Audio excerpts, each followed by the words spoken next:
Hi, I'm Barbara Wyndham. I'm a member of Betham's Jewish and Israel Advocacy Committee, and I'd like to welcome you this morning. Thanks for joining us, and thanks for making time for this 5-part crash course on the history of Israel. First, a few housekeeping items. Please mute yourself if you aren't already muted. Each of the 5 class sessions will last an hour and a half, including Q&A. Today is the first class, and February 12th is the last. There will be no class on the 15th of January, which is Martin Luther King Day weekend. Within a few days of every class, you'll receive a recording of the session in case you'd like to review it or keep it for notes. As for taking your own notes, Charlotte encourages that. Previous students have found that taking notes is a helpful way to process and internalize more of the material that's covered. That said, please note that any slides used in her lecture will be shared with you at the end of the 5-class series. Let's talk for a moment about the entire series. The last 3 class lectures will be live, but the first 2 will be pre-recorded with live Q&A at the end. During today's lecture, if there's something that you don't understand or something you'd like to have explained more fully, just type the questions into the chat whenever you think of them. They will be answered after the video lecture ends. Please go to the chat right now and set it so that your questions go to Irene, who will be compiling the questions. Just click on the chat icon at the bottom of your screen. Click on the down arrow on the blue bar. Scroll down and highlight the name Irene Lefton. That's the only way Charlotte will see your questions when the video ends. So I'm going to repeat this, make sure you have it. Click on the chat icon. Click on the down arrow in the blue bar, scroll down, and highlight the name Irene Lefton. Got it? Good, because we want to make sure we get all your questions. I'd like to thank the co-sponsors of our program, Betham Jayak and the Contra Costa JCC. This course wouldn't have happened without their time, their effort, their planning, and their financial generosity. I'd also like to thank the following partners for their financial support: Congregation Kolameth Palo Alto, Congregation Beth David Saratoga, and the Sonoma County Israel Committee. And thanks again for all of you for making time for this crash course.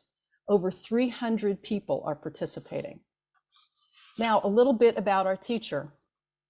Charlotte Korchak is the senior educator and director of the International Student Programs at Stand With Us Israel. She was born in the US and moved to Israel with her family when she was 9 years old. She lived there for 5 years and was introduced to the Israeli-Palestinian conflict by living through the Second Intifada as an adolescent. At 13, her city became a war zone. The bus she usually took to school was blown up and 15 people from her community died. She survived by 10 minutes.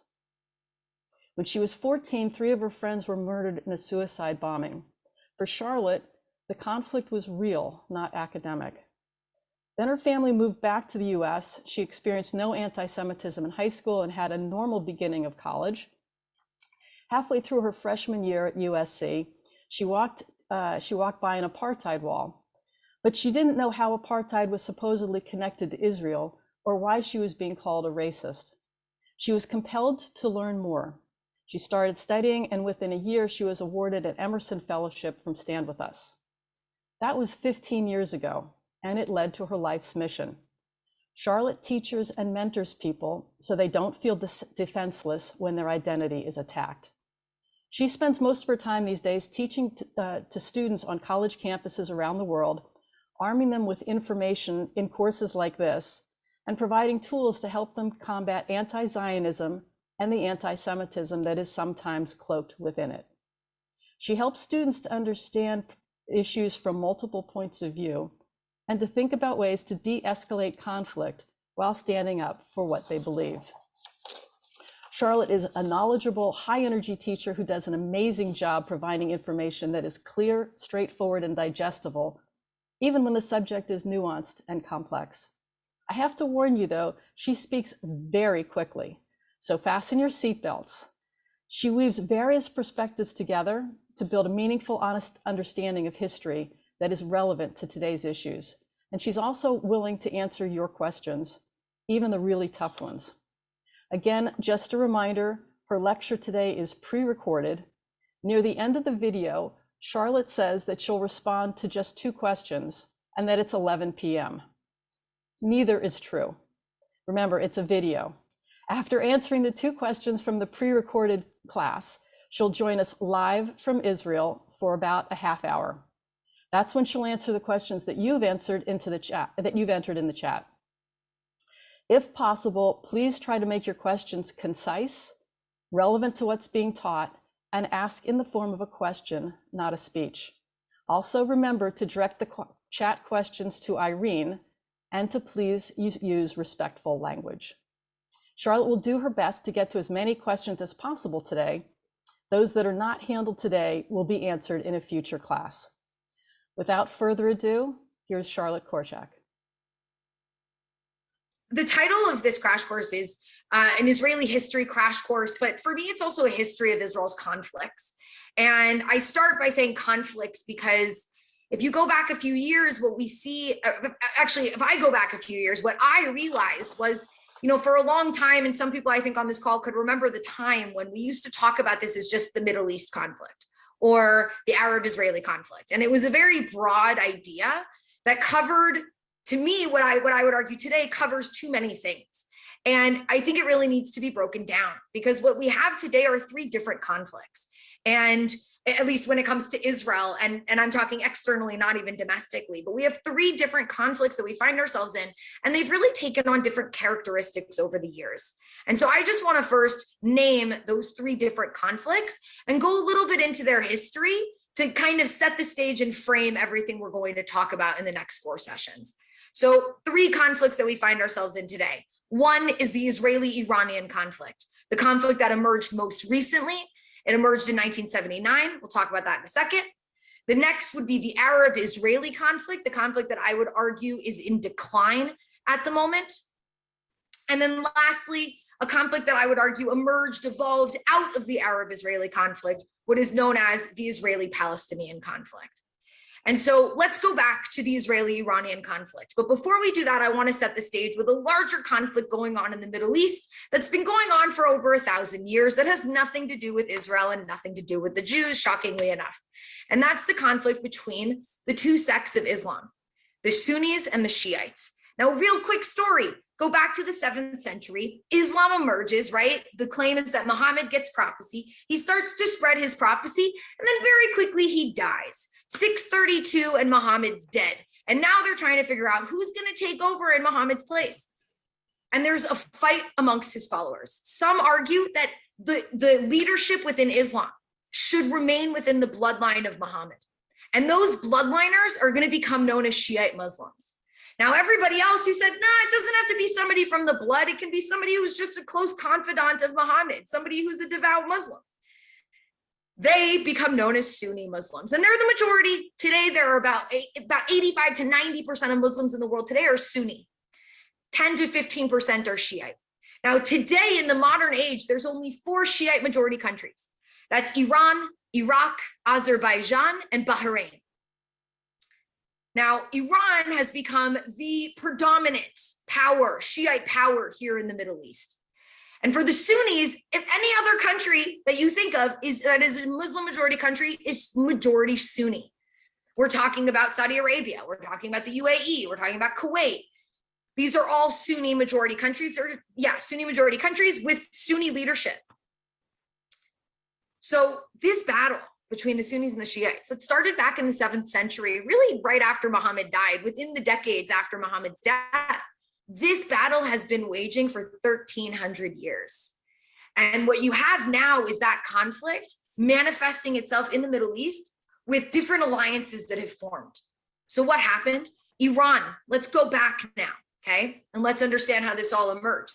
Iran in 1979 goes from being a Western-backed, pro-Western country led by the Shah, who is, yes, a more progressive leader in certain aspects, progress in the sense of being less conservative, as we would think of conservative in the Middle East today, compared to progress of women dressing the way that they want, less modesty, not Sharia law, things like that. But he was also repressive. If you disagreed with him, he had a secret police. And eventually people rose up against him and they toppled him in 1979 in a revolution. Now, the revolutionaries didn't necessarily want what came, but when you create a power vacuum, somebody's going to swoop in and fill that vacuum. And who was that? A guy who the Shah had sent into exile, a guy by the name of the Ayatollah Khomeini. And the Ayatollah Khomeini is going to return from France during the revolution, swoop right in, and he's going to take power in Iran. And Iran is going to flip very quickly into not a Western-backed pro-Western country, but into an anti-Western country and a deeply Islamic country as it becomes the Islamic Republic of Iran. Now, with that, they also turn anti-Israel. Because, of course, if I'm anti-Western, well, then I'm going to be anti-Israel, right? That's going to be one of the number ones. What do they call Israel today? They call Israel today the little devil, and America, the West, the big devil. But also because of their Islamic character. Now, this is an element of the conflict we need to add, because what we're going to see is post-1979, a much more religious character is going to be added to these conflicts, Arab-Israeli, Israeli-Palestinian, the Iranian-Israeli, because there's a notion within Islam that says that once a territory is Islamic, it must remain Islamic. And so if a territory was once Islamic and is now no longer under Islamic rule, it is your duty to make sure that it is. Now, this is a notion within Islam, but how it plays out today is radical Muslims choose to create that reality through violence and force. Hence Al-Qaeda being in Spain. And so on the ground, Iran is also anti-Israel because they, from a religious standpoint, they can't be for a territory controlled by Jews that was once controlled by Muslims. So we see a crossover, and it's going to get a little complicated. So just bear with me. Why does Iran support Sunni terrorist organizations like Hamas and Palestinian Islamic Jihad in Gaza? Because they have the Sunni Shiite divide, but they unite on this notion that the Israel must be destroyed. And that's the ideology where they align. So now let's go back. Iran becomes anti-Western, anti-Israel. Now Iran has spent years building up proxies, allies throughout the region. So let me quickly share my screen. We'll pull up a map so we can get a better idea and a better look at everything that I'm talking about. So talked about our three conflicts. Here we've got this map of the Middle East broadly. By the way, there's no clear definition for what the Middle East is. So like I said, broadly, what you see in green are Arab countries, Iran obviously being a Persian country, not in green, Turkey being a Turkish country, not in green. But what Iran's done is they've planted seeds, right? So here, let's start with Israel, one of Israel's formidable opponents, we could argue, and that's Hezbollah. Hezbollah sits here in Lebanon. They're part of the government in Lebanon. They've caused a lot of damage in Lebanon, and they sit on Israel's border and continue to pose a threat to Israel every single day. And they have one of the largest missile arsenals in the world as a result of Iran. Iran, the organization, the country that helped found, fund, arm, and train Hezbollah. We talk about Hezbollah as a terrorist organization because they are one, but we also have to realize about them is that they are quasi-military. They have been trained like a military, they function like a military, and so we need to understand them like a military. So that's Hezbollah. Then move over one country and we're in Syria, and you've got the Assad regime in Syria that has been an ally of Iran for decades, and this becomes a major stronghold for Iran, allowing them really almost this stream where they can fly from Iran to Syria and funnel things into Lebanon if they so choose, or even out to the coast of the Mediterranean and export terror to other parts of the world. That's Syria. Obviously, when we see the Syrian war break out 10 years ago, of course, Iran jumped in immediately to try to help Assad and ensure that their ally maintained his power. And this is where we start to see this background war that's being fought between the Sunni states and the Shiite states, and specifically Iran. We start to see it play out on the ground, where in Syria, you had both the Sunni Arab world sending in reinforcements against Assad and the Iranians supporting Assad. I'm not going to get into the larger global context of Russia and the Americans also engaging in this, as unfortunately, we just don't have the time for that today. Now, if we move on over to Iraq, this is a really big moment. 2003, Saddam Hussein falls. And let's understand something about Saddam Hussein. He fought a war with Iran back in 80, and it went on for 8 years until 1988. and Iran lost. And Saddam Hussein kind of put them in their place, and he became almost this really nasty but stabilizing figure in this territory. And he even started to get imperial, where he then went and invaded Kuwait, and it caused the first Gulf War. But still, this stabilizing force to a certain extent. 2003, he's taken out, and Iraq is destabilized. Now, again, what's that other Shiite majority country in the Middle East? Iraq. And so when we take out Saddam Hussein, Iran sees an opportunity. It's a Shiite majority country. Let's have more influence. And they start to recruit Shiite fighters. They send people there to train those Shiite fighters. That guy, Qasem Soleimani, that name should ring a bell, that the leader of the International Revolutionary Guard, or excuse me, of the Iranian Revolutionary Guard, that guy, the leader of the Al-Quds Force, its special forces, who was assassinated by Donald Trump in Baghdad, that guy, he had been coordinating all of this. Where was he assassinated? On the tarmac in Baghdad, going to Iraq to coordinate with the Iraqi militias that are pro-Iranian and that want to take over and allow Iran to basically treat Iraq as a puppet state. This is another battleground for Iran. Now swoop your way down into Yemen. I cut off Yemen's name, but here it is right here down here at the base of the Arabian Peninsula. Now Yemen is a country that is a Sunni majority country that was under Sunni leadership, but there was a rebel group called the Houthis. And Iran wanted to see the Houthis take over in Yemen. And so they sent reinforcements. They had them fire rockets at the biggest enemy of Iran, which is Saudi Arabia. Why Saudi Arabia? Because it's the other hegemonic power in the Middle East. Let's be honest, other than Israel, you've got the Saudis. And so Iran, who wants to be that hegemonic power, is going to try to take out the other Arab hegemonic power, or the other hegemonic power in the Middle East, the formidable opponent that is Saudi Arabia. But they don't, again, do it directly. They do it through proxies. So they have the Houthis firing their rockets into Saudi Arabia. And we, of course, have this terrible civil war that's broken out in Yemen as a result, that's led to 85,000 people starving to death. I mean, it's a tragedy what's happening right now in Yemen, and so much of it is spurred on by the Iranians. So we have this alliance of the what I would call the Shiite, the extreme Shiite alliance in the Middle East, what many people have dubbed the Shiite Crescent. Is if you look at it on the map from Lebanon through Syria, through Iraq, down into the Arabian Peninsula, Iran, and down into the Arabian Peninsula, you have a crescent, a Shiite crescent trying to stranglehold the Middle East. Now, what's happened as a result of this? Well, you see the more moderate Sunni countries have come together and they've united under a different alliance against Iran. And what happened as a result of all of this? That Arab-Israeli conflict that we haven't yet talked about very much, it starts to decline. Why? Because these Arab countries start to realize, well, the enemy of my enemy right now is my friend.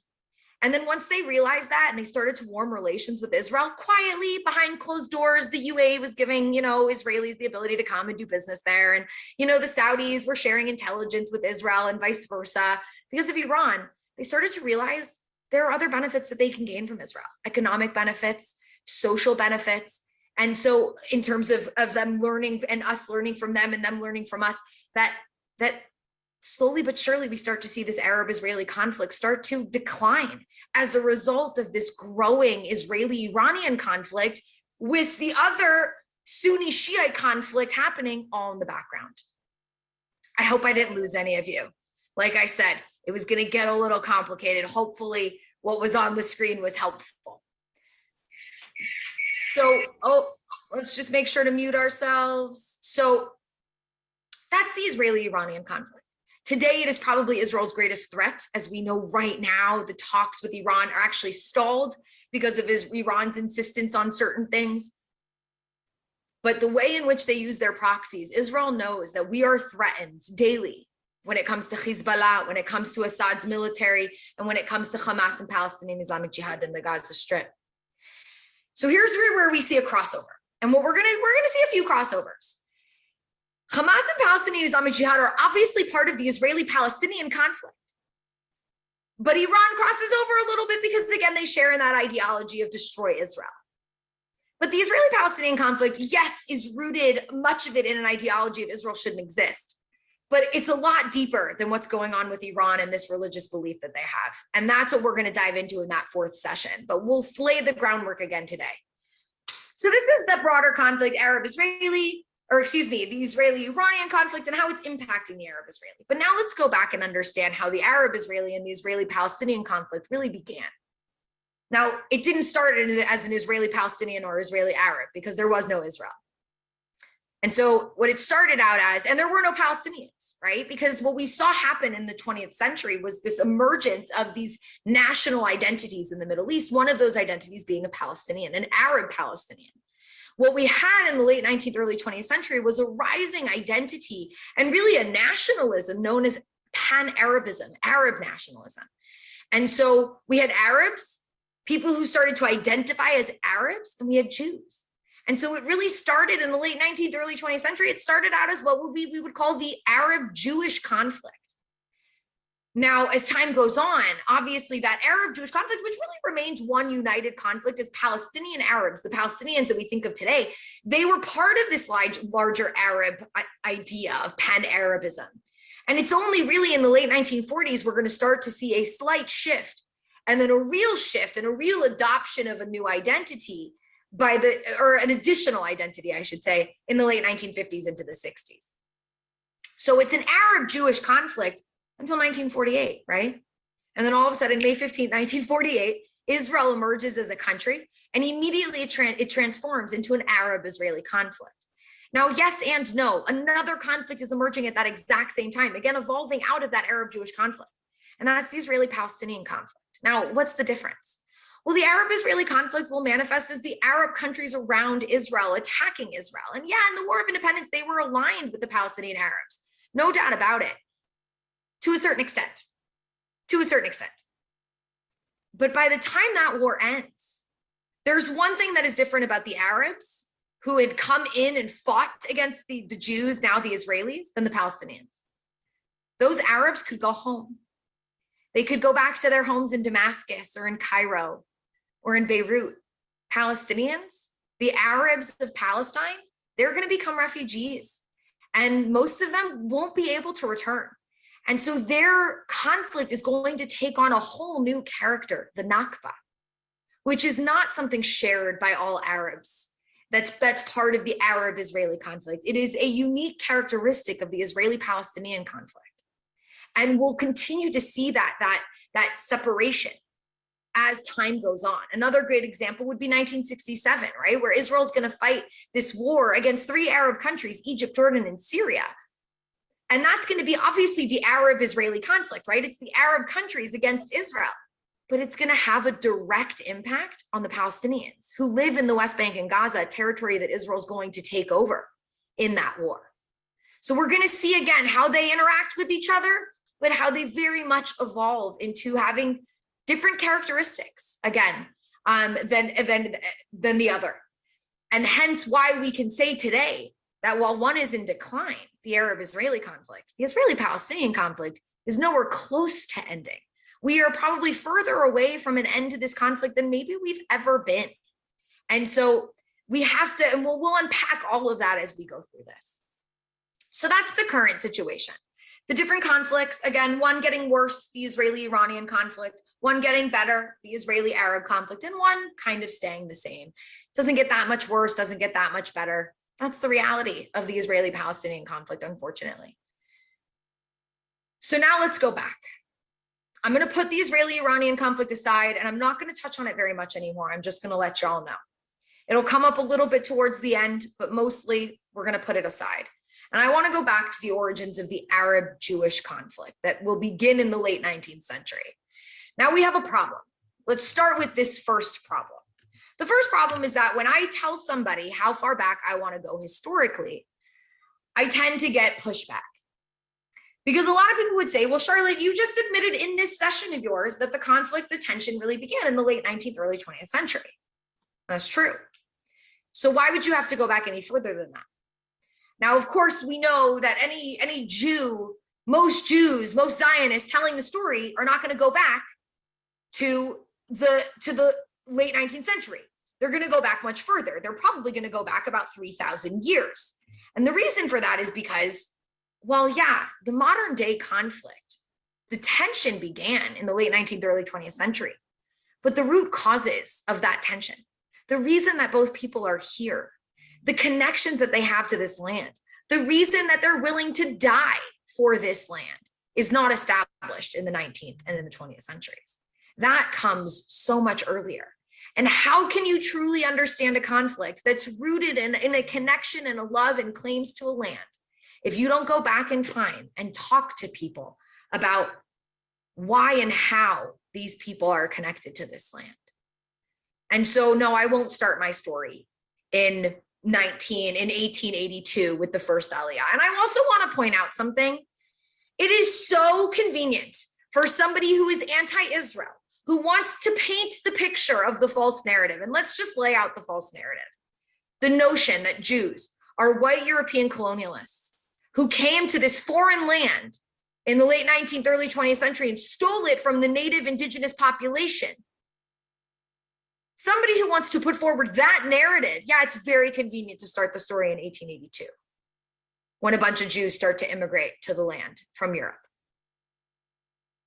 But the question that you're not answering, because you don't want to answer it, is why the hell would the Jews of Russia choose to go to this random place in the Middle East? Because it wasn't random. It was home for them. And you won't understand this conflict unless you understand that history of not just the Jews, because let's be real, Palestinians are also dying for this land. So it's also understanding their history as well and their connection, which is very real. So when I go back to the beginning of our stories, the stories of the Jews and the story of the Arabs. What we acknowledge when we go back historically is that there were other people living here. We can acknowledge, sorry, I lost you guys. I meant to share my screen and I just clicked on the thing that I was sharing instead of clicking on the thing. Here we go, there we go. When I go back, we can acknowledge that prior to the Israelites, there were other people here. There were tribes lumped together under the banner of Canaanites.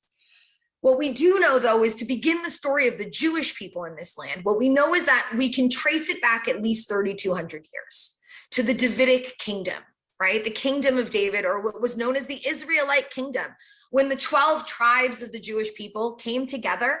It wasn't even the Jewish people, it was the Hebrew people. When the 12 tribes come together, are united under King David.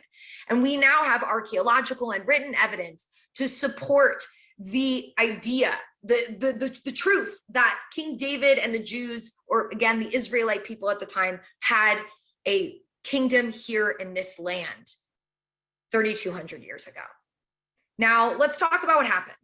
The Jews become a people in this land. From our recorded records and even our own narrative, what we understand is that the Jews separated themselves out from others and became a people here in this land with a different ideology and with traditions and a culture and a language that will be unique to the Jewish people.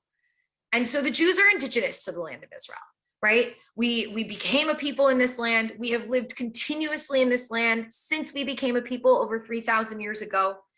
We have an intrinsic connection to the land. I mean, right now in Israel, we are practicing the tradition of Shemitah, right? Where every 7 years you let the land lie for a year. It's its own Sabbath, if you will. And we're practicing that right now in Israel, something that can only be practiced in Israel. So the Jews are indigenous to this land, and that's where their connection begins. The land is home for them. It's where they belong. It's where they've been told that they belong for our entire existence as a people. So that's the beginning. Now what happens? So the Davidic dynasty is this united kingdom. And then of course, David dies and his son Solomon takes over. Solomon will go on to build the first temple in Jerusalem. And then he dies. And he wasn't like his dad, and he couldn't really keep the kingdom together, and it starts to fracture under him. It continues to fracture. And then it's broken up into two kingdoms. There's a northern kingdom, the kingdom of Israel, and then a southern kingdom, the kingdom of Judah, right? The tribe of Judah. And those 10 northern tribes start to practice some paganism. They create their own area where they're going to worship. And in 732, before the Common Era, come the Assyrians, an empire butting up to the north, and they want to come down and take control of this very strategic trade route. And they wipe out, in 10 years, essentially, they wipe out the northern kingdom. And they send those Jewish tribes into exile. They send them into different parts of the Assyrian Empire with the intent of destroying them. send them, scatter them so that they can no longer preserve their traditions. And guess what? From what we understand, most of them couldn't. They're still known as the 10 lost tribes. Well, yes, some have reemerged. The tribe of Dan, which we now understand to be the Ethiopian Jews, or we've got the tribe of Menashe, who is today accepted to be Indian Jews, who ended up in what is today modern day India. But essentially, these were known as the lost 10 tribes. Meanwhile, you still have the southern kingdom of Judah that's going to hold on for another 150 years. But as time goes on, another empire, now to the northeast, the Babylonians are going to come in and they're going to start to destroy the kingdom of Judah. And you know what? Something crazy happens. The story goes that the Babylonians first came in and they plucked 10,000 of the leaders of civil society, the scholars, everyone who knew all of how to really manage Jewish society, and they sent them into exile. This was like 20 years before the destruction of the temple. And you know the craziest thing? They're sitting here thinking, oh, we're going to destroy them. What happened? Those Jews ended up in Bavel, right? In the Babylonian Empire, in the Mesopotamia area. And they were the leaders of civil society. So what did they do? They went and they established a new society. And they knew how to do it. So then when the Jews take the big hit, 586 before the Common Era, the Babylonians come in, surround Jerusalem, and they destroy the first temple, Solomon's temple. And then they send most of the Jews into exile to where? To Mesopotamia. And who was there to greet them? Those Jews who had been exiled years earlier. Why were the Jews able to become really prosperous in that territory? Was because those Jews had laid the groundwork. And so the Jews prospered in that area. And I mean, we're literally talking about the origins of the modern day Iraqi Jewish community that was thriving until unfortunately most fled during World War II and then after during Israel's War of Independence. And so this is how we're going to have now the Middle Eastern Jew, the Mizrahi Jew as we know it today, who ends up in this area of Mesopotamia. And as years go on, they're going to spread throughout the Levant, down into the southern Levant of the Arabian Peninsula, eventually into Egypt, down into Africa, over into Spain. We see the emergence of the Middle Eastern Jew that we still have until today, who's lived in these areas for over 2,000 years. Meanwhile, some Jews remained in the land, but a tiny little number. The Babylonians had taken over, but then in come the Persians, and the Persian Empire is going to take over from the Babylonian Empire to certain territories, this territory included, and the great Persian leader is going to say to the Jews, go home to your land. You can rebuild your temple under our control, and you can practice. And so some Jews return. Not a lot of Jews return. They were comfortable in Babel. They had created a comfortable environment for them. This becomes a trend in Jewish history. But 40,000 or so, some Jews are going to return, and they're going to rebuild this little sad, measly second temple where they're going to try to worship and maintain the traditions. And then the Greeks are going to show up.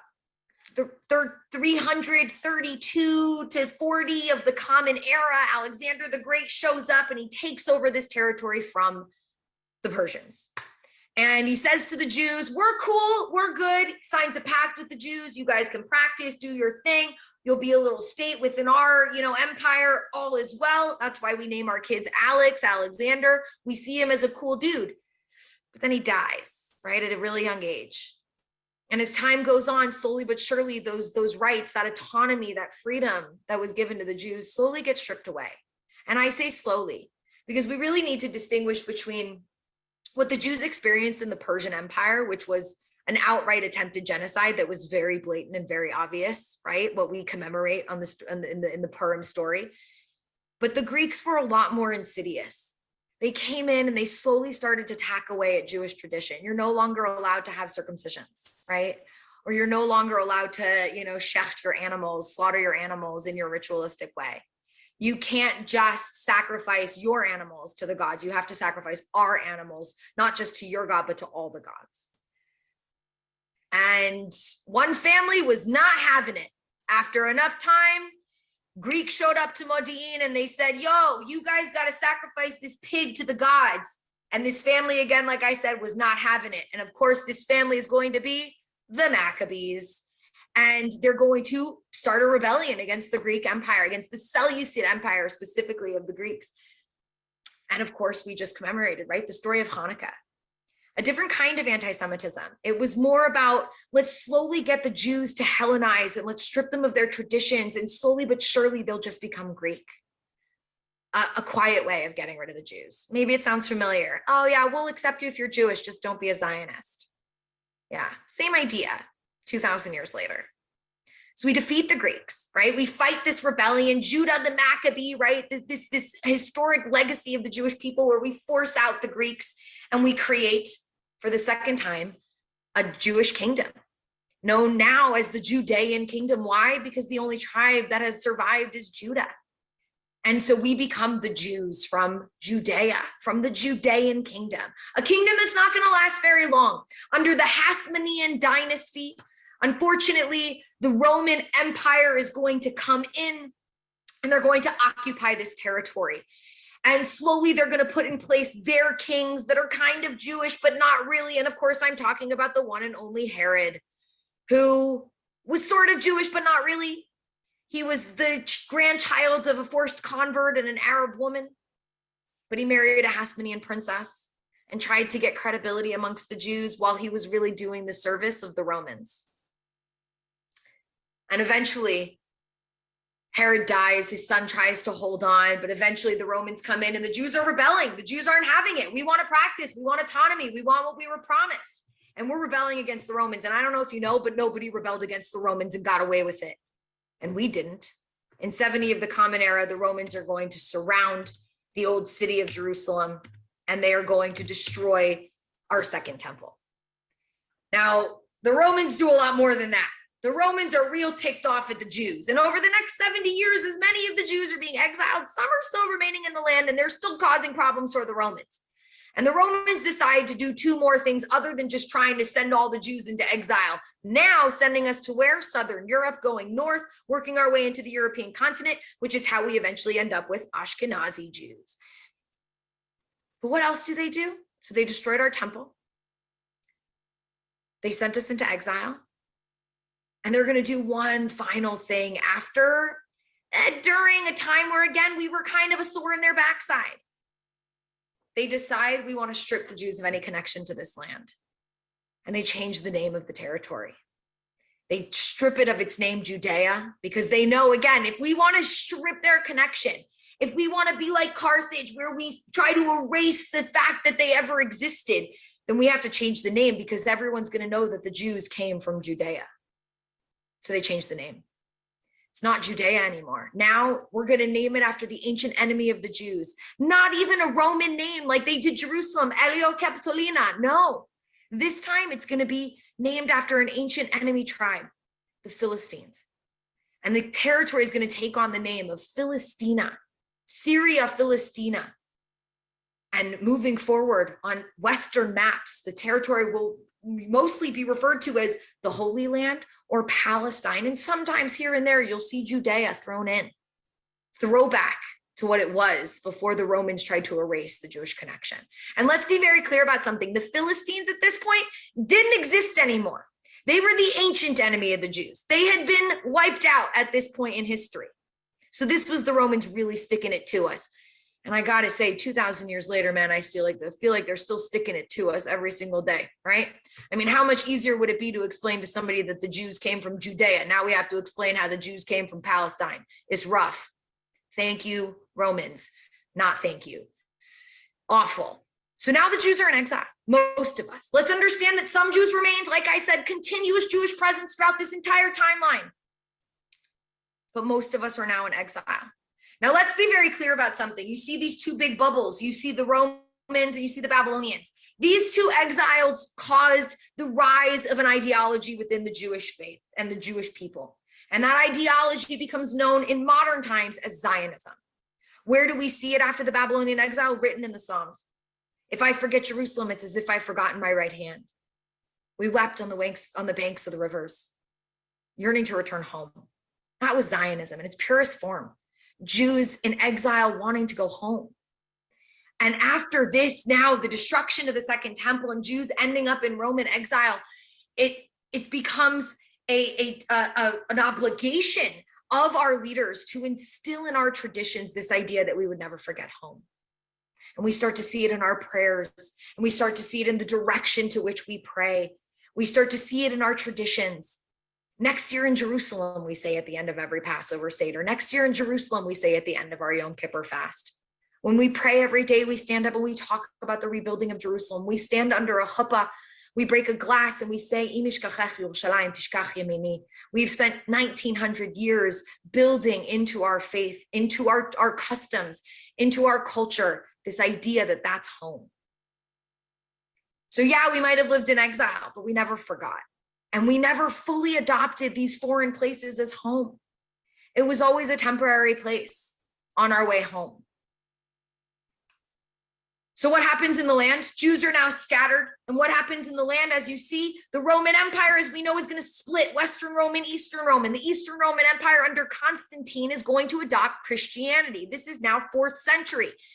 And the Byzantines are going to take over. It's essentially, again, the Eastern Romans. They adopt Christianity. What happens to the Jews under Christianity? Not fun stuff at all.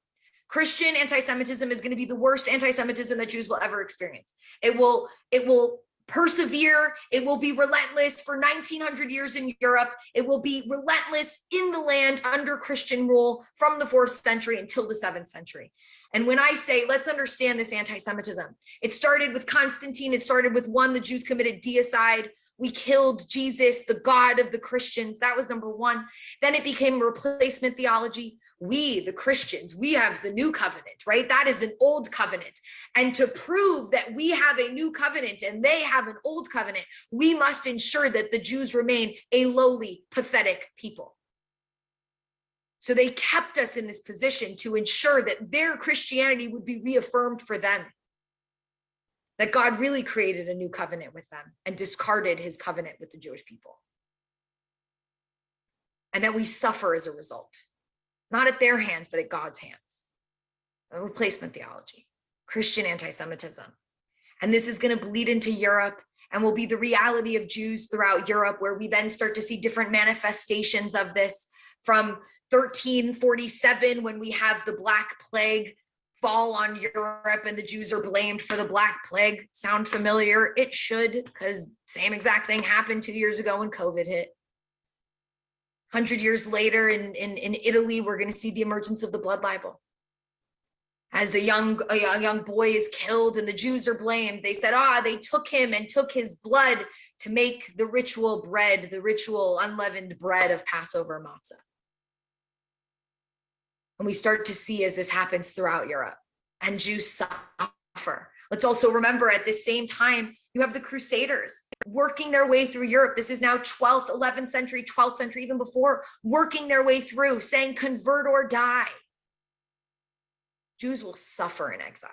And I'm now only talking about Europe. Just wait till we get to the Middle East. But let's understand, Europe was the worst of the worst. No doubt about it. And it built up to obviously the worst thing that has ever happened to the Jewish people. But now let's jump back to the land. So the Byzantines are in control, 4th century, 7th till the 7th century. What happens in the 7th century? Islam emerges in the Arabian Peninsula. And after Islam emerges, like I said, in 632, Muhammad dies. And a caliph takes over for 2 years. And then another guy takes over in 634, a guy by the name of Omar the Great. And Omar the Great decides, I want to spread Islam. I want to go out of the Arabian Peninsula and I want to do Islamic conquest. And he takes his Arab Muslim fighters out of the Arabian Peninsula. And in 638 of the Common Era, their conquest will make its way to the land of what is now known as Palestine, Israel, Palestine. And we're going to see Islamic conquest eventually reach as far as Spain, throughout the Levant. And we're going to see a colonization, let's call it what it was, right? We're going to see the Arabs, the Muslims from the Arabian Peninsula bring their Arab culture, bring their Islamic culture to this territory. Now let's be real about this. The Jews are going to be cool with this. Why? Because the Jews had been suffering under Christian rule. So actually, when the Muslims showed up, a lot of the Jews fought on the side of the Muslims against the Christians. And the Muslims actually, if you compared their treatment to the Christians, they actually treated the Jews pretty benevolently. So what happens? All of a sudden, this new connection is created where now Omar decides that this mosque that is spoken about in the Quran is actually this mosque in Jerusalem that has yet to be built, what becomes known as the Al-Aqsa Mosque, which will be built by the end of that century on the Temple Mount. The Temple Mount that was expanded by that great King Herod back in the late 1st century before the Common Era. And on that mount, by the end of the 7th century, the 3rd holiest site in Islam will be built, the Al-Aqsa Mosque. The 1st holiest being the Kaaba in Mecca, and the 2nd being the Mosque of the Prophet in Medina. Now we have Al-Aqsa, the furthest mosque, as it is known as. And this now becomes a central part of not just now the Jewish tradition of Christianity, but now the emerging Islam.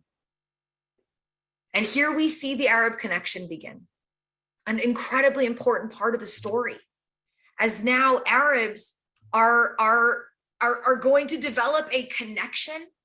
They're going to become native to this land as generation after generation is going to live in this land. There are literally tribes today. There is a tribe today in Jerusalem called the Nusibas, who can actually trace their roots back to those Arabs who came in with Omar the Great. They were given control of the Church of the Holy Sepulchre. They have the keys to the Church of the Holy Sepulchre, responsible for opening it every day. Keys that have been passed down generation to generation over 1,300 years. And so for the Jews, it's this indigenous connection. It's a religious connection, our temple, our home, our belonging. For the Arabs, it also becomes this place where it becomes their home after generations, a place where it becomes where they have a deep religious connection. And that connection very much exists until today. And those people, those Arabs, those tribes, they eventually will morph into the modern day Palestinians. Yes, of course, many will join over the years, Arabs coming in from around the Arab world, from around the Levant, North Africa. You have Egyptians, you have Syrians, you have people from all over the Middle East. But of course, as time goes on, they will unite into one people. Now, as you see, Islam is going to spread across the Middle East and North Africa. And as we know from before, many, many Jews live in this territory now. And a lot of people talk a lot about European anti-Semitism. And a lot of times Arabs say to me, yeah, it was really bad for you guys in Europe, but we treated you great in the Middle East. Now, I don't know what great is. Relative to Europe, sure, maybe I could use the term great. But relative to somebody who has equal rights and is protected and doesn't have to fear for their lives, not so much. The Middle East, what we understand from Islam is that the Jews will take on a special status, right? They'll be known as the people of the book alongside the Christians. And they're supposed to have this protected status. It's called dhimmi, the dhimmi status or dhimmihood. Yes, they're charged a special tax and there's certain restrictions, but we're not going to kill you. That was the idea. We can't go after you. We have to protect you. No, they didn't always protect us. And yes, sometimes they killed us. But there was this idea that persisted. So a lot of what Jews experienced in the Middle East was just second-class citizenship. It was needing to make sure that we were visibly Jewish. So actually, one of the first places that Jews actually had to wear something that signified that they were Jewish was not, World War II Germany. It was in the Middle East where we had to wear blue sashes showing that we were Jews. As Jews at that point had very much assimilated into the garb of that time. They looked like Arabs. They spoke Arabic. And so it was very hard to differentiate. Jews couldn't walk taller than Muslims. So they had to make sure that they were always at a lower level. Jews couldn't build synagogues higher than mosques. So if anyone here has been to the old city of Jerusalem, right, and you go to the parking lot of the Jewish quarter, right, on the edge of that parking lot, there's what is known as the 4 Sephardic synagogues. If you ever notice this next time you come, they're subterranean, right? You go down into them. And the reason for that is because they were built under Islamic rule. And they couldn't be taller than the nearest mosque. So they built underground. There were a lot of restrictions on Jews. And yes, there were the occasional massacres. And the massacres get worse as we get closer to modern times, actually. But we also, again, we know that in some places it was good for the Jews and in some places it was bad for the Jews. It was the same in Europe, right? Some places that welcomed the Jews in and said, come and we'll treat you right and it'll be great. And then of course the Jews would live there and enjoy that freedom and prosper. And then eventually they'd prosper too much. So then they'd come and kill us and steal all of our property and we'd have to run somewhere else and start all over. It's a trend. In the Middle East, it was similar, but not identical. It really depended on the whims of the leader at the time. But let's remember a story, Nachmanides, right? The famous Rabbi Nachmanides, and doctor and scholar who lived in Spain. He lived in Spain under, and eventually it was too oppressive under Islamic rule, and he fled. He fled into Egypt. And in Egypt, at the same time, the same lifetime, he becomes the doctor, the lead doctor of the Sultan in Egypt, where Jews are treated fine in this time period. So it ebbs and flows, just like in Europe, where again, we're not really safe. We're not really protected. We hope we are, but maybe we'll find ourselves having to flee to somewhere nearby. We see, moving into the 19th century, we see the emergence of the blood libel in Damascus. 1841, same idea, Muslim boy goes missing, found dead. The Jews are blamed. And so as we get to the end of this session, and we get really to the kind of the late 18th into the 19th century, what we understand is that Jews are again scattered predominantly in Europe and in the Middle East and in Africa. And who has taken over in the land? The Ottoman Empire.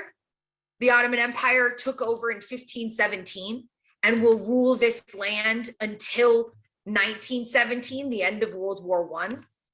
And meanwhile, Jews are living here, Jews are living all over the world. And again, the constant of the Jewish reality is anti-Semitism and persecution. And this is going to become very, very important when we get to our next session, when we talk about the rise of Jewish nationalism and really what it's rooted in.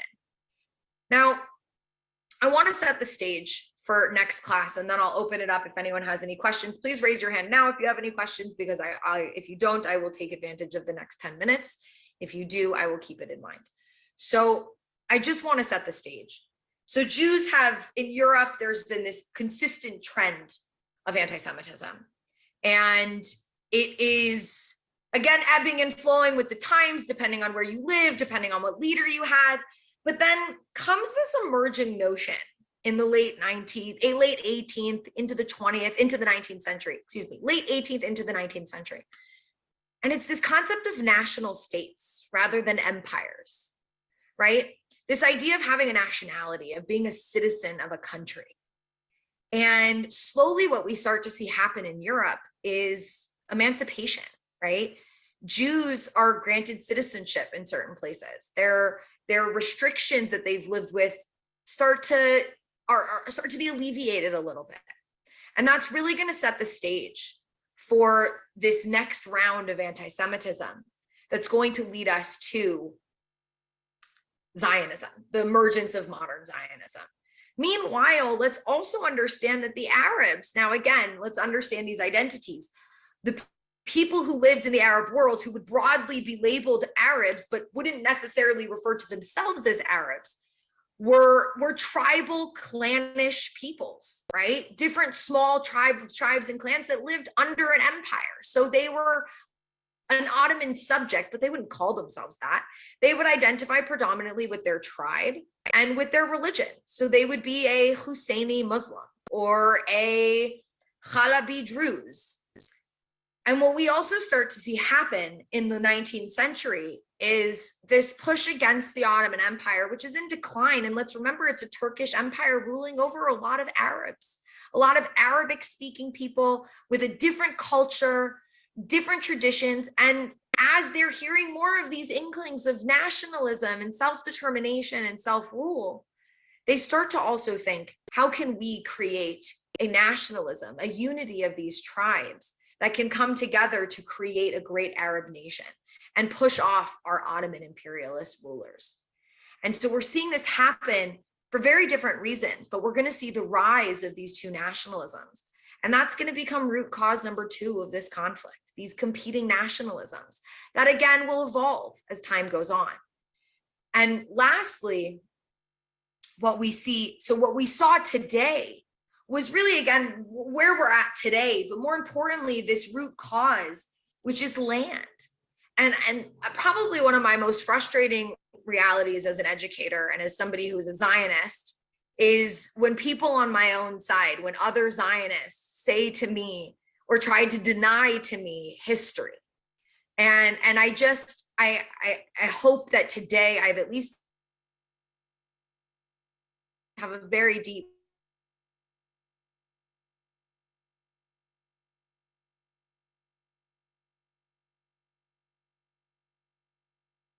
the only way to properly move forward and understand it. Oh, I'm sorry. Are you guys with me? I just heard that I froze. Of course, now my internet connection is going to become unstable. Are you guys with me again? Sorry. So again, what we see, what we have to accept, it's so frustrating, is you just can't deny history. The fact is that you can try to claim that the Arabs of today all came in from other places. They did. But as time went on, they had children here, and those children had other children here, and they became native to this land. And this is all they know. And so as much as Jews have this connection and this claim, so do the Palestinians. And theirs is rooted in a 1,300-year-old connection, and ours is rooted in a 3,000-year-old connection. And both are incredibly legitimate. And to deny either one is not helpful, but it's really actually contributing to the problem. And so we have to accept reality. It's sometimes sucks if you want all the land, but it is reality. That is the history. And again, both sides' connection to the land. And next time we'll dive in to both sides' nationalism and that growing nationalism that will eventually lead to all-out conflict. So thank you all very much. I'm going to take Renee's question and we'll wrap up at exactly, I don't know where you are, but 11 p.m. my time. So Renee, go ahead, and then I'll take Alan's question, and I can stay on as long as anyone has questions. Okay. Renee, go ahead. Thank you, Charlotte. Again, that was absolutely brilliant and really so interesting. I mean, you do change it a little bit every time. There's new stuff every time, but really interesting. Two things. First of all, very quickly, what was the date the Al-Aqsa Mosque was built on the Temple Mount? The Al-Aqsa Mosque was built in 692, but I'll confirm that. But I'm pretty sure it was started in 692, maybe wrapped up in 698. But it was definitely at the end, the last decade of the 7th century. Okay, that's number one. And number two is, I mean, you very clearly stated that in 48 there were Palestinians who were refugees who had nowhere to go home to.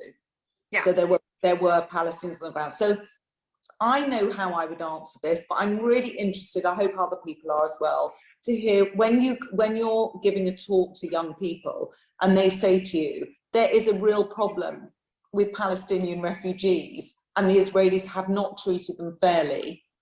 I know that you'll probably cover this stuff in the next few weeks, but I'm really interested in how do you answer that question very, like if you're in a talk, someone says to you, you know, you've said there were Palestinian refugees, there are Palestinian refugees, you know, it's a reality and the Israelis haven't treated them fairly. How do you? So first of all, the notion that the Israelis haven't treated them fairly, the only thing you could talk about when it comes to refugees is the fact that Israel hasn't let them return. Because other than that, Israel hasn't been ruling over refugees. The body that looks after refugees and looks after refugee camps and provides welfare is UNRWA, right? The United Nations Relief and Works Agency. And so my answer would be, yes, there are Palestinian refugees. There's in fact a lot more refugees today than there were when the war happened in 1948. And the sad reality of that is that they've been told from that time period until today that Israel should allow them to return. But here's Israel's predicament. We have no idea of this population. We didn't know in 1949, and we don't know today of this population who would be hostile to the state of Israel and who would be loyal to it. And so the notion that in 1949, after the Jews had suffered the worst decade in Jewish history, and let's be honest, it's hard to take the cake on the worst decade of Jewish history, but that one pretty much takes the cake. And Jews were in a position where they were terrified of everyone and everything. And they finally had a country and they fought for it tooth and nail. And the idea that they were going to allow 700,000 people come back into that country who could potentially threaten it from within was not a risk that they were willing or had the luxury to take at the time. It might look very different today in 2021 when you look at a very powerful Israel. But the Israel of 2021 is not the Israel of 1949. It was an incredibly vulnerable, incredibly scared population who had every right to say, right now, our survival is more important. And so what you should do as an Arab world is figure out a way to resettle these refugees. But unfortunately, no one made any effort to do that. And these people have become the perpetual victims of a war that happened 75 years ago. And there's no reason that they should continue to be in the position that they've been in. We are going to cover everything that I just said and all of the facts that surround it in session number 4. But that would be my short answer. I want to take Alan's question before we run out of time. Alan, go ahead. I'm a little confused about the culture and the origin of the Turkish Ottomans and Persians, what we now call Iranians. My understanding is they're really not Arabs, are they? No, the Turks, no, neither one. The Turks are Turks. The Ottomans are Turks, and the Persians, the Iranians are Persian. And actually, don't call them Arab. They'll be very offended. And so, yeah, no, they're not Arab at all, funny enough. When we talk about the Arab world, it actually ends with Turkey and Iran. And we enter into different older empires. So from a cultural standpoint, how are they different from Arabs? Well, they speak a different language, first of all, and that's a big one, because really one of the uniting factors of what we today would call Arabs, and again, this is a broad term, is linguistics. It's the language. And then you'd have but what they all have in common, and this is where the crossover is Islam. That's where they all come together. Okay. Yeah. So it's more linguistic, but culturally, if we're practicing Islam, Shiite Islam is slightly different from Sunni Islam, but there's a lot of similarities. And so Shiites just have more holidays and some more traditions surrounded by certain people who like are martyrs in their tradition. But that's the uniting factor, is the Islam. But Arab is just a different language, different kind of culture, different background, different tribes, different history. Okay, so just to take it one step further, if you are Islam, then by definition, there is a political aspect to that as well. I don't know. Maybe we could say that today, but it would be different. I think that's a very broad statement. Yes and no. You could be, you could not be. What do you mean by that when you say political? Well, in other words, by the fact that ancient Islam was, to my understanding, a conquering people in their DNA. I mean, they wanted to spread their religion by force if necessary. And so as a result, they come to a country and say, okay, we're going to set up shop here and be nice, and we'll do it politically, or we're going to cut your head off. So political. Okay. I see what you're saying. I think, yes, let's understand that Islam is a universal religion, right? They believe that everyone should be a Muslim. And there has been different schools of thought within Islam as Islam evolved, of more radical Islam and more violent Islam, of, like you said, convert or die type Islam. And then there's been a much more benevolent Islam that we kind of see in some aspects of the more moderate Muslim Brotherhood today, where it's like, let's win over hearts and minds. And we'll bring about Sharia law by trying to win over hearts and minds. And I said the more moderate Muslim brotherhoods, because there are, and that was the idea behind it, as opposed to like ISIS or the reactionary Islamists, right? So you have some who would say do it by force, and other schools that would say try to do it through again, winning over hearts and minds, which are both political in a sense, but just different ways of spreading a faith. And you can argue the same thing about the other universal religion, which is Christianity, right? Schools of thought that believe do it in a more benevolent way, and then others do it through fear, do it through convert by the sword, etc. Okay. Okay. Well, there's that spectrum in Islam as well that's really important, of the more benevolent to the much more violent. Okay. All right. Thanks. Okay. And with that thumbs up, I'd like to give my own thumbs up here to Charlotte, who is now joining us live from Israel. Those of you with questions, if you've already asked them, if you've already typed them into the chat, please understand, yes, we have them. It's all good. If there are additional questions or follow-ups, you can continue to type them into the chat. Please reset your chat to have your questions go directly to Charlotte at this point. So Charlotte, thank you for your great presentation, for being here to answer questions. You should already have some questions in your chat feed at this point, with more coming in hopefully from participants. So please take it from here.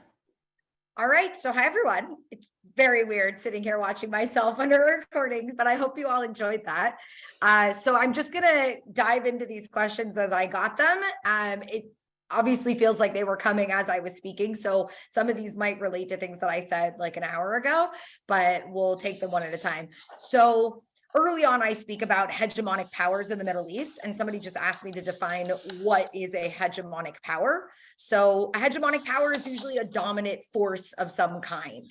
So very oftentimes people would refer to today China and the United States being hegemonic powers in the world.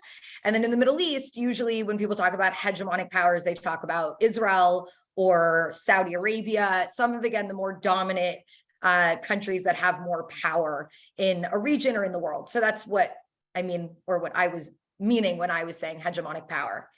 Okay, so there's another question. It says, I'm going to kind of shorten it, but it basically, the gist is, since most of the anti-Israel, anti-Semitism that we experience on college campuses today is perpetuated by the progressive Democrats, Democratic professors, administrators, radical Muslims, BLM students, etc.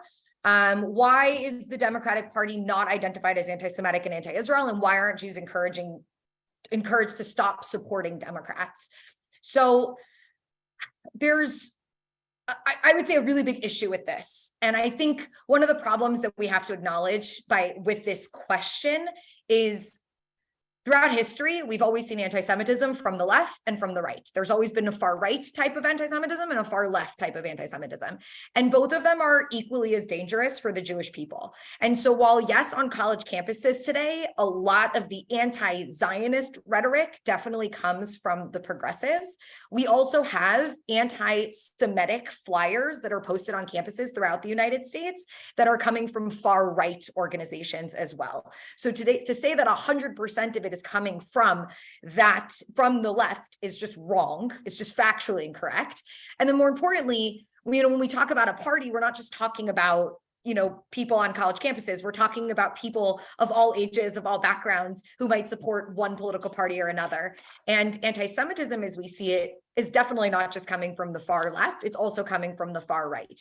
And so as far as we're concerned, as an organization being nonpartisan, we will call out anti-Semitism or anti-Zionism wherever we see it, and it happens on the right and it happens on the left, and it needs to be called out wherever we see it. And I would say to anyone on this call, I don't know everyone's politics, but I very much believe, and I think the organization very much believes, that wherever you stand politically, it's significantly more powerful for you to call out anti-Semitism and anti-Zionism in your own camp.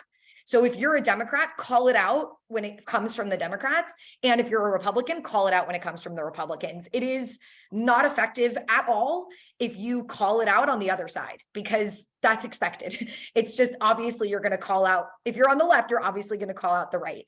But the idea that this is only coming from the left, I think, is very dangerous. And to label either party as more anti-Israel or more anti-Semitic is also very dangerous. Israel and the Jewish people need to remain a nonpartisan or a bipartisan issue in America.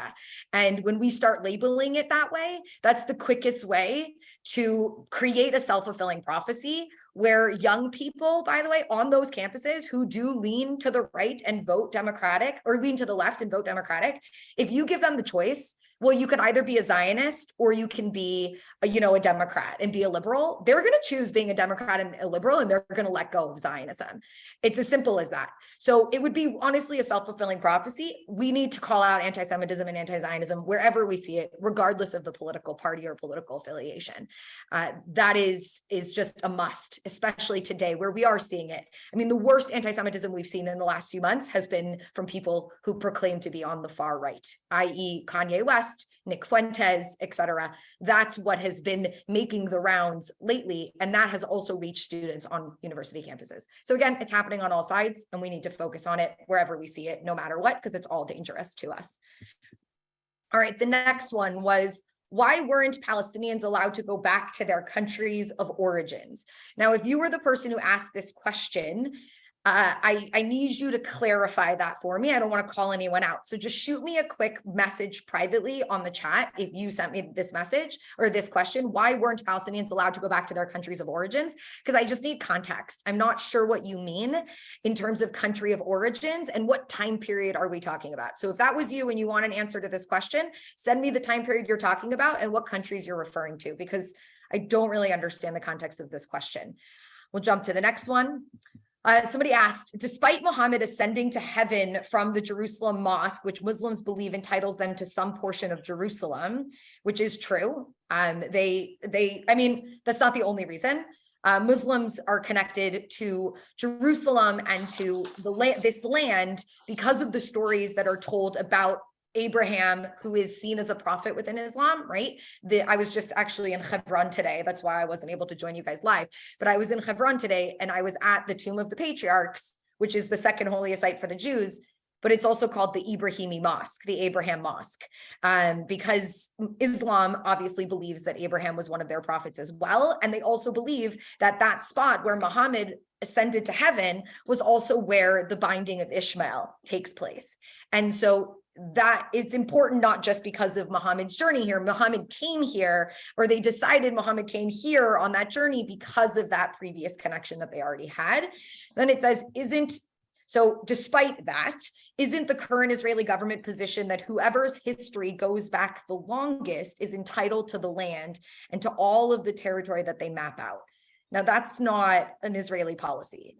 The Israeli government position has never been that whoever's history goes back longest is entitled to the land. It has nothing to do with going back historically.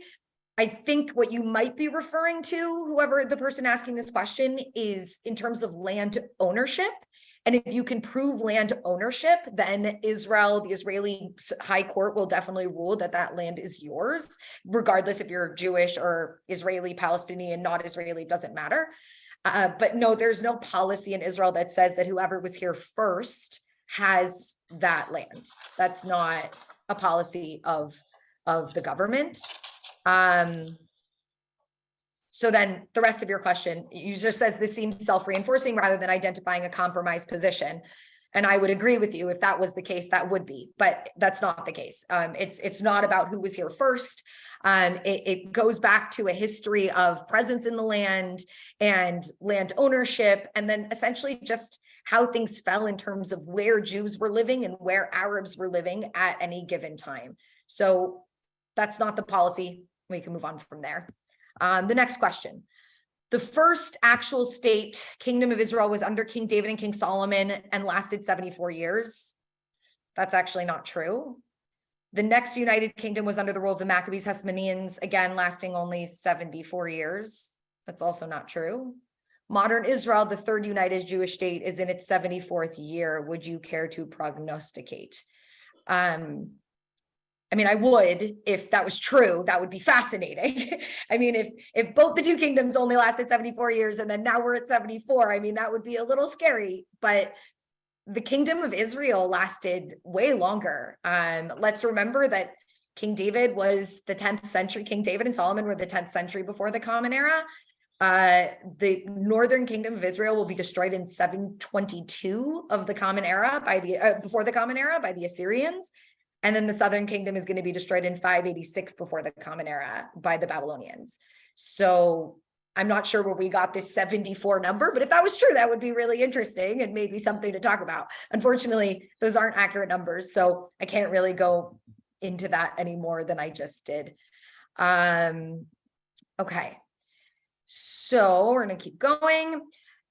Somebody asked, how does the breaking of the glass under the chuppah relate to Zionism? I love this question. So we actually break the cup underneath the chuppah at the end of a wedding. We do it right after we read out a psalm, a part of Tehillim that says,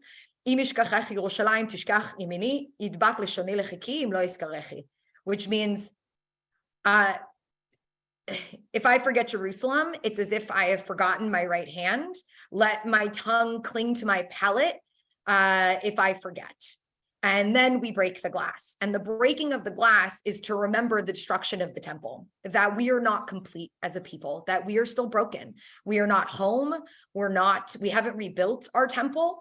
And so it's all Zionism. It's all about this ensuring that even at that happiest moment of our lives, right? That moment where we're uniting with our other half and we're supposed to be elated, that there's this moment under the chuppah where you take a second, and we as a Jewish people, we get sad for a second. And we remember the fact that while this couple might now be whole, that we as a people are not whole, because we are not back in our rebuilt homeland, in our home with a rebuilt temple. And so that psalm, the Tehillim that were written really at the time that we were in Babylon, like at the time when we were in exile after 586 before the Common Era, that was almost the origins of what we might call ancient religious Zionism, the belief that Jews are supposed to be in their land and that we are never allowed to forget our homeland. And that's reiterated under the chuppah when we break the glass. So it's actually a very Zionist tradition. It's a tradition that very much throughout history linked us back to our historic homeland. Okay. Somebody said, Ms. Korchak may want to comment on the fact that Muhammad was a warrior conqueror himself. That is absolutely true.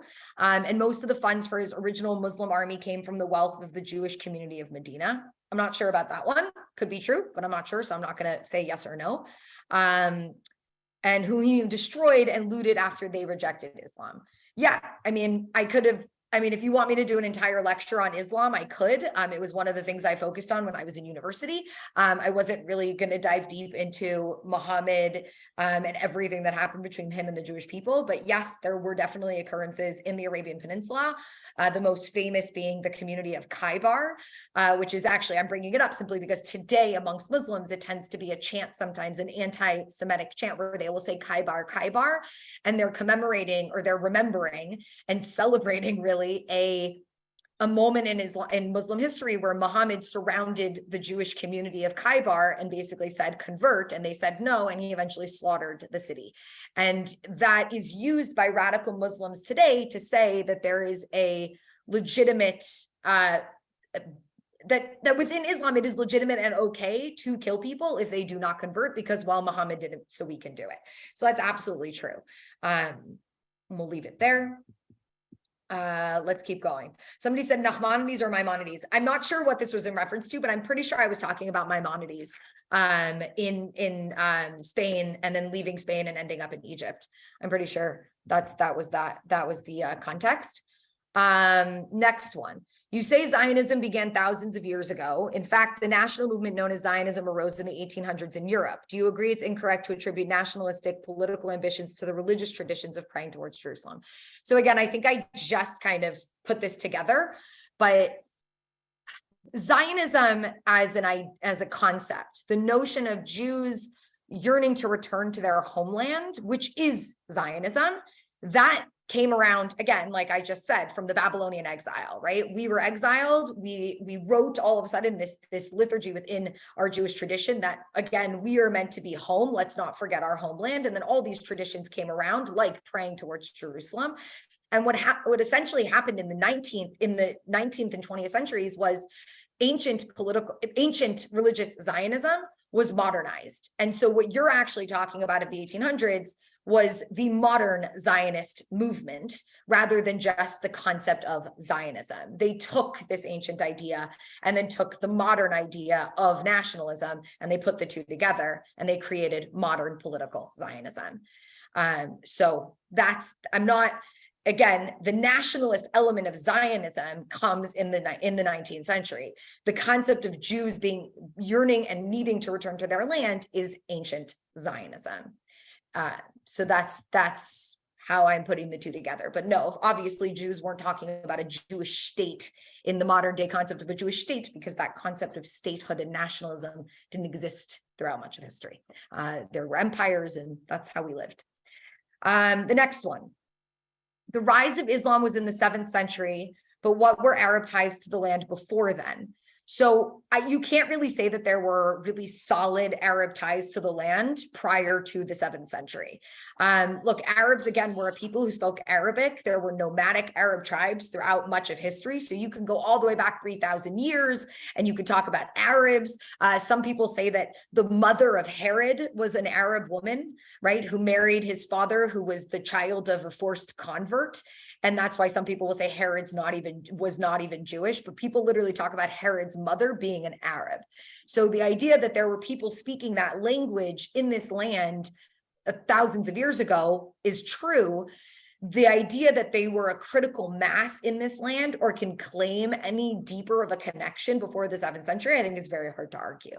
So when we talk about Arabs, we're talking about Arab tribes who came here and settled here. And starting in the 7th century, you do have tribes who come and settle here. And then throughout the next 1,300 years until we get to today, you had other Arab tribes come in, come out, and eventually those who ended up and stayed here through the 19th and into the 20th century, they eventually unite into the national identity that we now have today, Palestinian. And we'll talk a lot more about that in later classes as we go through this. And there's some more. Here we go. Are there good records available to understand the relative population of Jews and Arabs in area that is now Israel over recent centuries? So we definitely have good numbers from the 19th century. The Ottomans did do censuses here. I like to say censi, but I'm not sure that's the right word. But they did censuses here. We do know that towards the middle of the 19th century, there was approximately 400,000 people here.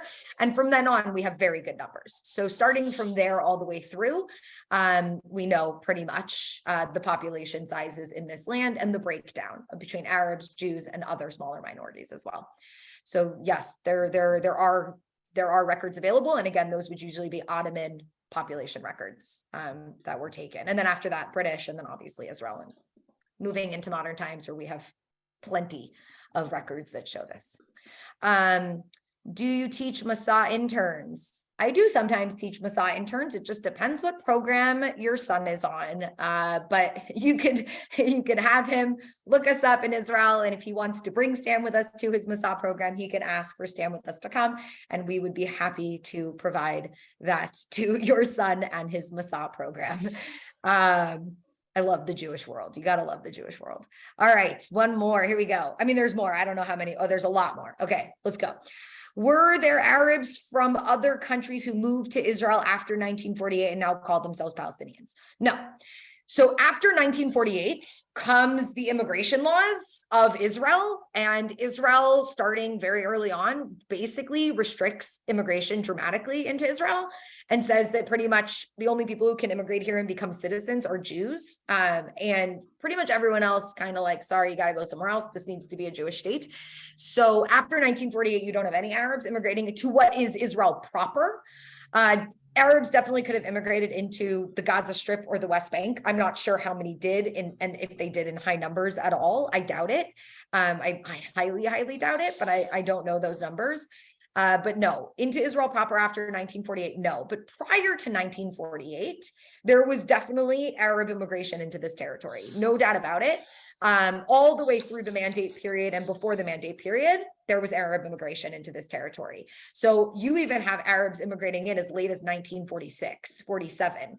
And there was a big controversy, actually, because when UNRWA decided who was going to be refugees, they actually said that anyone who was living here prior to as late as 1946 could be considered a refugee.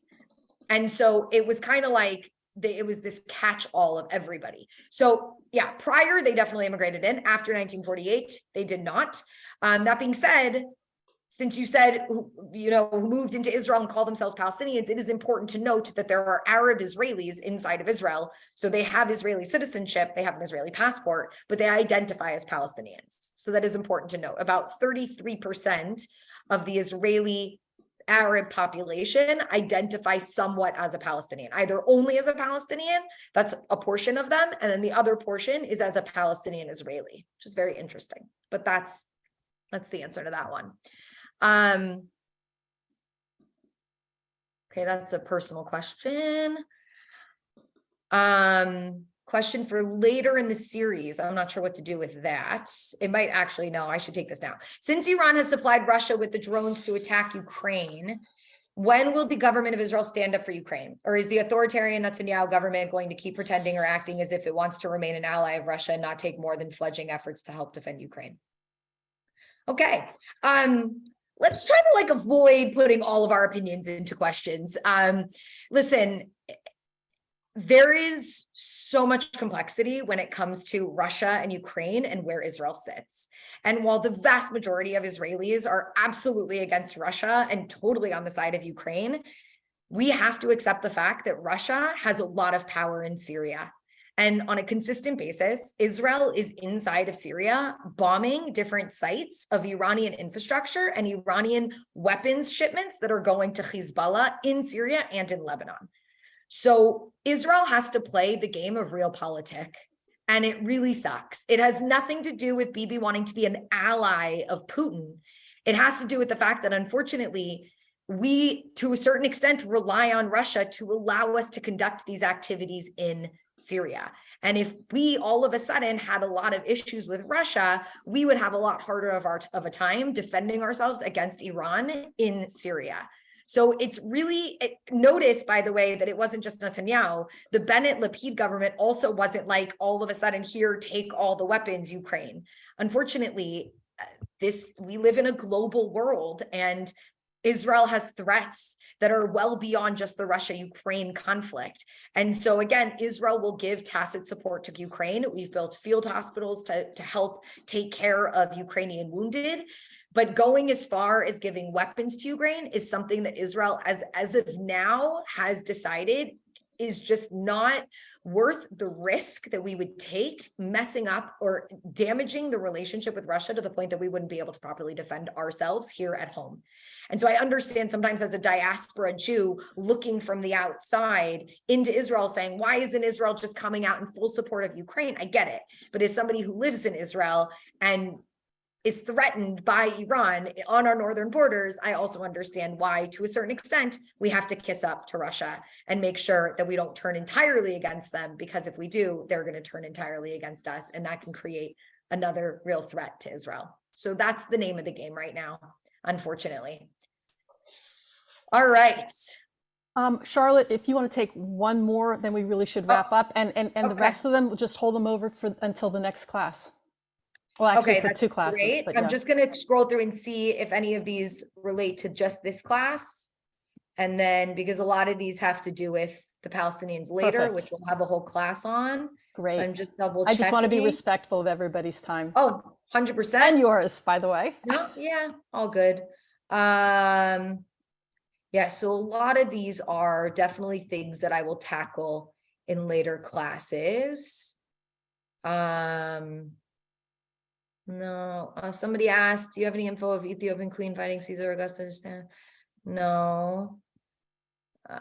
Well, let's just here. call it here. Oh, you got one more. Go ahead. Oh, there's definitely one. Sorry, I just wanted to make sure, because I'm Sure. not going to go back into the history. So I just wanted to make sure there wasn't anything glaring. Somebody said, I have previously learned that the archaeological record does not go back to the time of King David. This teaching refers to one indirect mention of the House of David, and that strong archaeological record begins about a decade later. So from what I understand, archaeologically, there's no direct evidence to show that there was a guy named King David in terms of the archaeology. That being said, it is well accepted by most historians that King David did exist.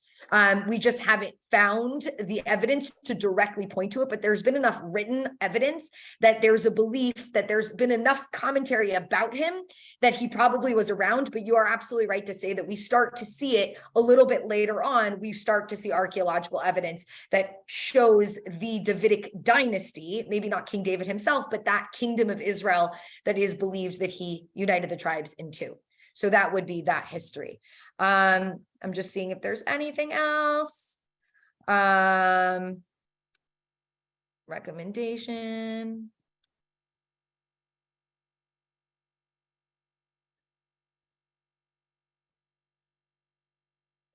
While you're looking, I just want to reassure everybody that Charlotte will keep a copy of all the questions in the chat, and we will come back to them. So please don't worry that your questions, which are about current things, they will get addressed as we move forward, and she'll hold on to it. Yeah, I mean, there's a lot of questions here. A lot of them do go back. I mean, I'd be happy to answer them, but there's a lot. And I think I'll just make a point for the rest of the session, since there's so many of us. Really, let's try to keep the questions to the content of this class, because we have 3 more classes that are going to go through all of the history again. 4. And 4 more classes, you're right. And then even concepts and misconceptions at the end. So if you have questions about like apartheid or the claims made against Israel today, that'll be in the last class. We'll do the whole Palestinian conflict in the 4th class. So there's a lot to say. I just found one more that I just want to answer because it's relevant to this class, and then I'll wrap up. But somebody said, sorry, I've been going up and down. What about the Dome of the Rock? It's not the 3rd holiest Al-Aqsa Mosque, so why should Israel support the prohibition of Jews from visiting the site of the binding of Isaac? So you're absolutely right. The Dome of the Rock is not a mosque. It's not, really the Al-Aqsa Mosque is the 3rd holiest site in Islam. That being said, that's also an Islamic holy site. However, the notion of why is Israel supporting the prohibition? This was the agreement that the Israelis came to with the Islamic Waqf. And so this is the circumstances that we were left with based on an agreement, again, signed by the Israelis. So Israel can change that, but changing status quo in this country is very challenging and causes a lot of uproar. And so the question is it worth it? And that's the kind of debate going on right now. More and more Jews are going up to the Temple Mount consistently, more and more Jews are now going up to the Temple Mount. So maybe it is a conversation that needs to now be had, but for a long time, it wasn't worth disrupting the status quo. And again, it was an agreement signed by Israel with the Jordanian Waqf, the Islamic Trust. So that's why it is the way that it is now. Can we change the status quo? Sure. But anything about the Temple Mount becomes, it could break out into war. Multiple times now we've had wars break out because of things going on the Temple Mount. So it's definitely sensitive, definitely an ongoing conversation that we're having here in Israel as a result. Barbara, I'm going to say, I will not be able to save the chat. You guys will. This is recording, so I will need you to send me the record of the chat.